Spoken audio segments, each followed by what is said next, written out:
کیا نئے القاب سے مولا نے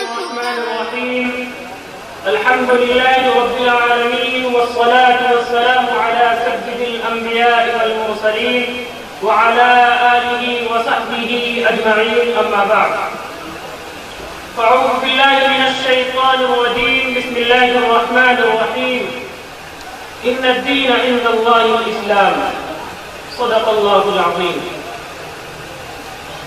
معزز سامعین کرام، اللہ تبارک و تعالی کا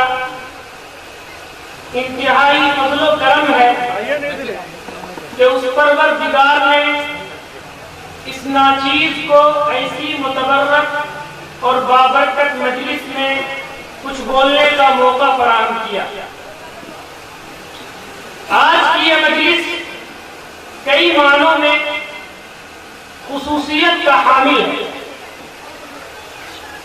ایک جگہ جہاں اختتام حفظ قرآن کی مناسبت ہے تو وہیں دوسری طرف ہمارے موقر اور محترم علماء کرام کی موجودگی بھی ہے. سامعین مکرم، 21ویں صدی کے اس ترقی یافتہ دور میں جبکہ انسان ترقیات کے منازل کو طے کرتا ہوا سورج کی شعاؤں کو گرفتار کر رہا ہے، ہواؤں پر کمندیں ڈال رہا ہے، چاند کو اپنا مسکن اور ٹھکانہ بنا رہا ہے، مچھلی کی طرح پانی میں تیر رہا ہے اور پرندوں کی طرح ہواؤں میں اڑ رہا ہے، اگر پورے عالم پر ایک پائرانہ نظر ڈالی جائے اور اطراف عالم کا ایک سرسری جائزہ لیا جائے تو ہر طرف ظلم و جور، جبر و تشدد، چوری و جناکاری، عصمت دری اور عصمت فروشی کا بازار گرم دکھائی دیتا ہے. چنانچہ اگر ایک طرف امریکہ اور ایران کے درمیان لفظی و نظریاتی جنگ چھڑی ہوئی ہے تو دوسری طرف شمالی و جنوبی کوریا باہم ٹکرانے کے لیے بےتاب ہے. اگر ایک طرف عراق و افغانستان کی سرزمین مظلوموں کے خون سے رنگین نظر آتی ہے تو دوسری طرف فلسطین میں معصوموں کی چیخ و پکار سنائی دیتی ہے. اگر ایک طرف پڑوسی ملک میں لگاتار گولیوں اور بموں کی گونج سنائی دیتی ہے تو دوسری طرف سرزمین ہند میں فرقہ وارانہ فسادات کے شکار ہونے والوں کے معصوم بچوں اور بیواؤں کی سسکیاں سنائی دیتی ہے.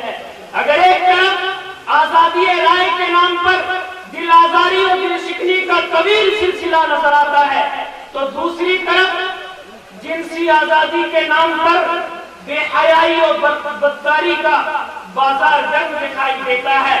غرض ہے کہ آپ دنیا کے جس کونے میں جس علاقے کی طرف نظر دوڑائیں گے آپ کو برائی نظر آئے گی. ظہر الفساد فی البر والبحر، دنیا کا کوئی بھی چپا، دنیا کا کوئی بھی علاقہ، خواہ اس کا تعلق مسلم ممالک ہی سے کیوں نہ ہو، آپ کو وہاں برائی انتہا پر نظر آئے گی. سامعین مکرم، آخر سوال یہ ہے کہ یہ سنگین صورتحال کیوں پیدا ہوئی؟ عالم اسلام کو یہ دن کیوں دیکھنا پڑا؟ وہ قوم جس کو آپ علیہ السلام نے بے شمار خوشخبریاں سنائی تھی، جنہیں خیر امت کا لقب دیا گیا تھا، جن کو اس دنیا میں جس امت کو اس دنیا کا امامت کا درجہ حاصل تھا، وہ امت اتنے پیچھے کیوں چلی گئی؟ یہ ایک سوال پیدا ہوتا ہے اور یہ سوال کسی خاص علاقے سے نہیں، کسی خاص چپے سے نہیں، بلکہ دنیا کے تمام مسلمانوں سے یہ ایک سوال ہے. جب ہم نظر ڈالتے ہیں دور صحابہ کی طرف کہ ان کی زندگی میں کیا انقلاب آیا تھا، قرآن کریم جب نازل ہو رہا تھا، قرآن کریم کے جو اولین مخاطبین تھے، قرآن کریم جن سے ہم کلام تھا، آپ اگر اس وقت کے لوگوں کی حالت دیکھیں گے تو آپ کو یہ کہنا پڑے گا کہ کوئی بھی ایسی برائی نہیں تھی جو ان کے درمیان نہ پائی جاتی ہو. لیکن قرآن مجید کا جب نزول ہو رہا تھا، قرآن مجید جب آپ علیہ السلام کے سینے اطہر پر اتر رہا تھا، اترنے کے بعد آپ دیکھیں کہ ان لوگوں کی زندگی کے اندر کیسا انقلاب آیا. ان لوگوں کی دنیا میں کوئی حیثیت نہیں تھی, دنیا انہیں جانتی نہیں تھی, دنیا انہیں مانتی نہیں تھی. لیکن جب اس قرآن مجید کا نزول ہوا, قرآن مجید کے دامن میں آنے کے بعد بکریوں کے جو چرواہے تھے وہ اس امت کے امام بن گئے. ان لوگوں کو رضی اللہ عنہم ورضوا عنہ کا لقب مل گیا. قرآن مجید کے دامن میں آنے سے پہلے, قرآن مجید کے دامن میں آنے سے پہلے ابو قحافہ کا بیٹا ابو بکر تھا. قرآن مجید کے دامن میں آنے کے بعد صدیق اکبر بن گئے. قرآن مجید کے دامن میں آنے سے پہلے خطاب کا بیٹا عمر تھا. لیکن قرآن مجید کے دامن میں آنے کے بعد قرآن مجید کی تعلیمات نے انہیں فاروق اعظم بنا دیا. قرآن مجید کے دامن میں آنے سے پہلے عثمان کا بیٹا عفان تھا. لیکن قرآن مجید کے دامن میں آنے کے بعد انہیں غنی اور ذی النورین بنا دیا. قرآن مجید کے دامن میں آنے سے پہلے ابو طالب کا بیٹا علی تھا. لیکن قرآن مجید کے دامن میں آنے کے بعد علی بن مرتضیٰ اور حیدر کرار کا لقب دیا گیا. قرآن مجید کے دامن میں آنے سے پہلے حبشہ کا بلال تھا. لیکن قرآن مجید کے دامن میں آنے کے بعد مؤذن رسول کے خطاب سے نوازا گیا. ذرا آپ غور کریں قرآن مجید کی تعلیمات کے اوپر, قرآن مجید کی احکامات کے اوپر, کہ آج دنیا اس قرآن مجید پر طرح طرح کے الزامات لگاتی ہے. قرآن کہتی ہے کہ یہ دہشت گردی کی تعلیم دیتا ہے, یہ جہاد کی تعلیم دیتا ہے.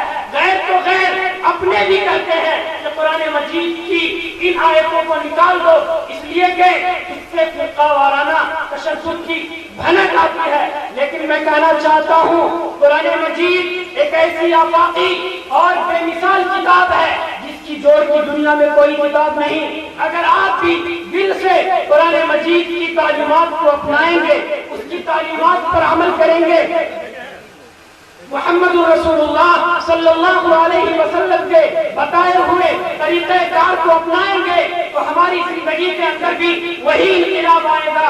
ایک دور وہ تھا کہ جس دور میں ہماری جرأت کا, ہماری ہمت کا, ہمارے عزم و استقلال کا, ہماری جواں مردی کا, ہمارے حوصلے کا کی ایک مثال دی جاتی تھی.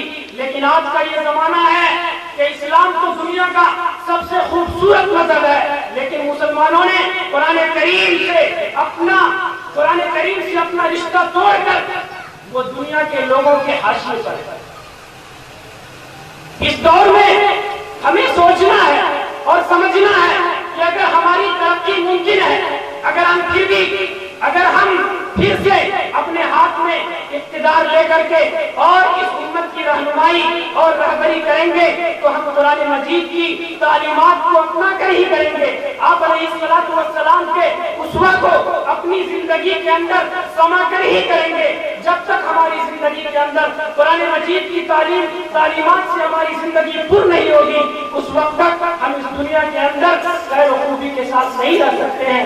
اللہ تبارک و تعالیٰ سے دعا ہے کہ اللہ تبارک و تعالیٰ ہم تمام لوگوں کو قرآن مجید کی عظمت اور قرآن مجید کی فضیلت جو بھی وارد ہوئی ہے ان تمام پر عمل پیرا ہونے کی اور ان کی تعلیمات پر اچھی طرح سے عمل پیرا ہونے کی توفیق عطا فرمائے.